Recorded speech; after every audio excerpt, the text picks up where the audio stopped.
Conversamos con Pedro Pablo Alcántara, quien militó en AD en un nuevo tiempo y buscando libertad se fue de los partidos y hoy milita en los aires de libertad. Eso deja entrever, pudiera mucha gente pensar, bueno, ¿por qué entonces en esos partidos no se pregona el ejercicio democrático, ¿no? Pues te sientes más libre hoy. Déjame decirte que cuando uno milita en un partido, uno busca armonizar con los principios democráticos de mayorías y minorías y allí establece su manera de hacer militancia. De manera que los partidos per se no cercenan la libertad, sino que la desarrollan mediante mecanismos en los cuales se constituyen las mayorías que deben tener la primacía de la oportunidad o de la expresión y las minorías que tienen derechos que deben ser respetados. Ahora, frente a esta situación que yo explico como un elemento de distorsión, porque es que el artículo 67 de la Constitución establece para las organizaciones con fines políticos la obligación de la consulta a su militancia cuando se trata de escoger candidatos para cargos de función pública. Y el consenso no cumple con el artículo 67. Ok, pero fíjate, yo te decía en el espacio anterior, te lo dejaba como premisa, el tema de la abstención y el tema del consenso. Puede haber abstención voluntaria, abstención como expresión política en un proceso electoral de cualquier rango, de un consejo comunal, una comunidad, un partido político, unas primarias, etcétera. Y está la abstención inducida.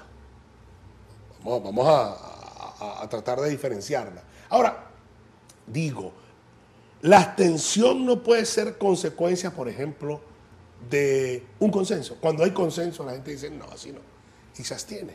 Mira, la experiencia en Venezuela ha demostrado que a la gente le gusta usar el voto. Ahí está el estudio publicado hoy en los periódicos del país de la Universidad Católica Andrés Bello, donde se plantea que en una consulta hecha a 1.200 personas, el 90% dijo que estaba dispuesto a votar para fijar su posición.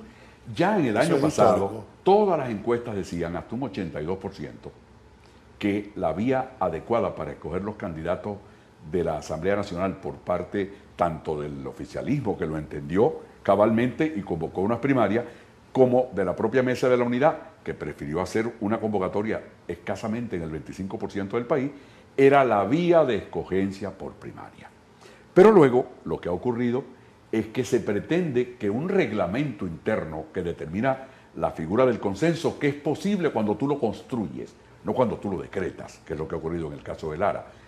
Pero la primaria aquí ha sido un elemento motivador que los propios partidarios del consenso, ayer el secretario general de Acción Democrática en el Estado Lara, el diputado Roberto Sánchez, decía que las primarias eran un gran elemento motivador, lo mismo que hemos dicho nosotros. Ahora, esa coincidencia, ¿qué implica?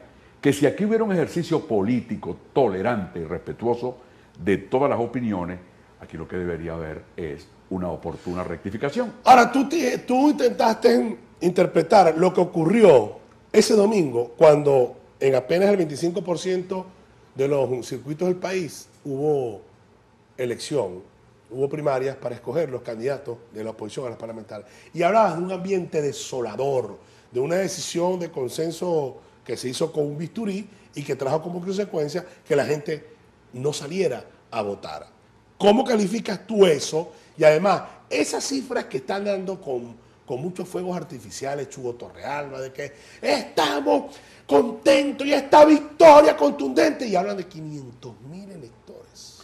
Déjame decirte que el mismo Chugo Torrealba señaló que el horizonte de electores donde se iba a hacer la consulta de primarias limitada era de 7.7 millones de personas.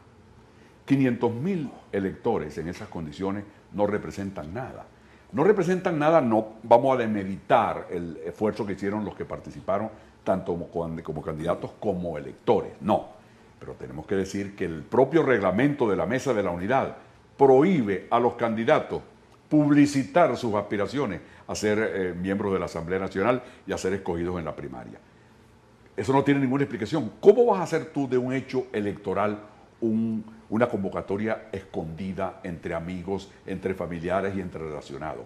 Un proceso de esta naturaleza necesita divulgación, necesita información, necesita propaganda. Y la Mesa de la Unidad lo prohibió. Con razón, un resultado de 500.000 personas sobre 7.7 millones de electores no puede ser considerado como una victoria. Por el contrario, tiene que ser considerado como un esfuerzo que hizo la gente que participó y los que concurrieron a votar en medio de un mar de desinformación. ¿Fue una derrota anticipada?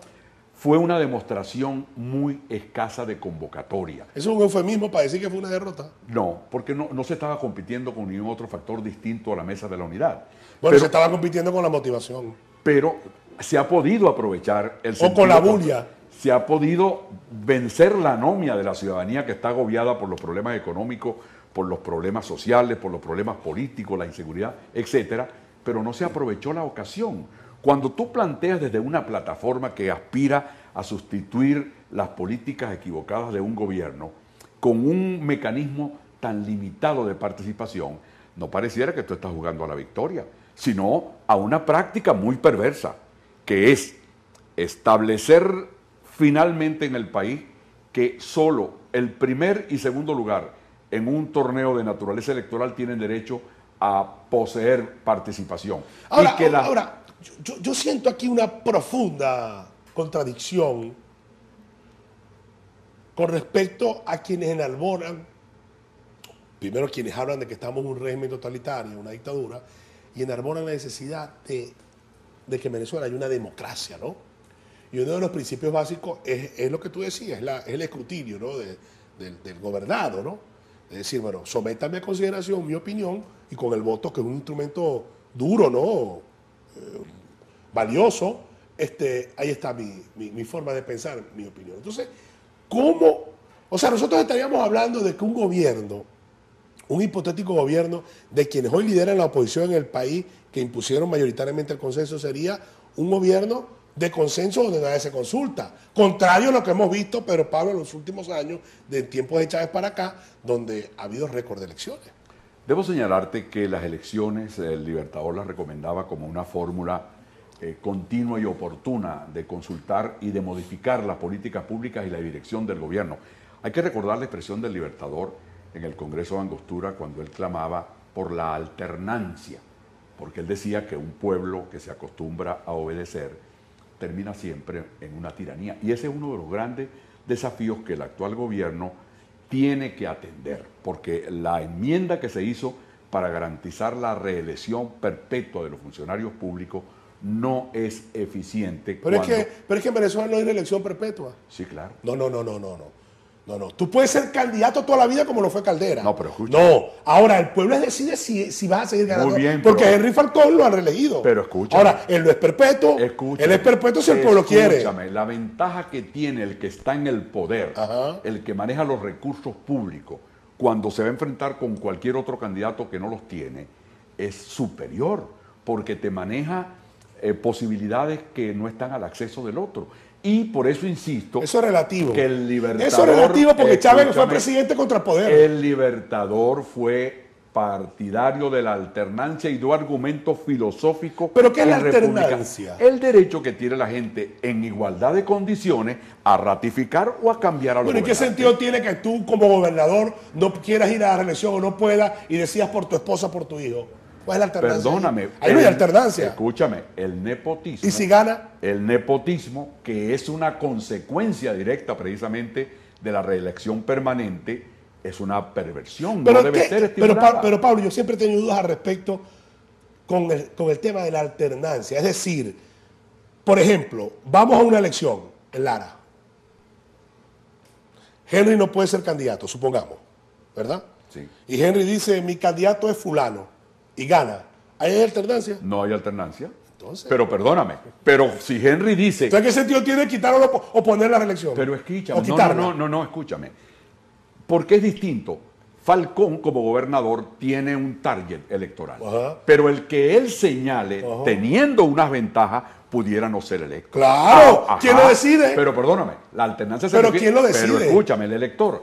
Pero resulta que el candidato que se propone para continuas reelecciones, Ajá. con el argumento de que él es el único que puede interpretar la solución de los problemas de una comunidad o de un país, y maneja fondos públicos en un país donde la Contraloría es muy débil, donde los delitos electorales no se sancionan. Es un candidato que corre en ventaja frente a los Si demás. no está solucionando los problemas de un estado, de una ciudad o de un país, la gente lo vota. No vota por él, lo vota. Bueno, ahora porque la gente aprendió te voy a a poner votar. otro caso. ¿Hay alternancia en la escogencia que hizo Chávez de que Maduro fuera el sustituto? ¿Y si perdía? Perdóname, ¿cómo perdía? Si, Bueno. si fue, escúchame, fue blindado. Frente a los chavistas fue Maduro. Escúchame, Frente a los chavistas fue fue Maduro. blindado por una decisión del Tribunal Pero Supremo que le permitió claro, como vicepresidente eso es otra ejercer cosa. como Sí, presidente. pero titular. Maduro no fue vetado por los chavistas, fue vetado por ustedes, los opositores. Perdóname. Votaron en contra de él, pero ganó. Perdóname, pero debo decirte, ese fue el mismo mecanismo, la escogencia que hizo el presidente del sustituto para ejercer por la vía del control de la inmensa masa de recursos públicos la elección de la persona que le escogió. Entonces no hay alternancia en la política venezolana, porque están hermano, los mismos de siempre. Escúchame, El consenso garantiza los mismos de siempre. Pero precisamente eso es lo que hay que combatir. Vamos a identificar a ver si ustedes van a tener arrancar de caballo y remate de caballo, porque están anunciando elecciones primarias para el 19 de julio, y bueno, y serán los traidores. Al final no, al principio del siguiente negro.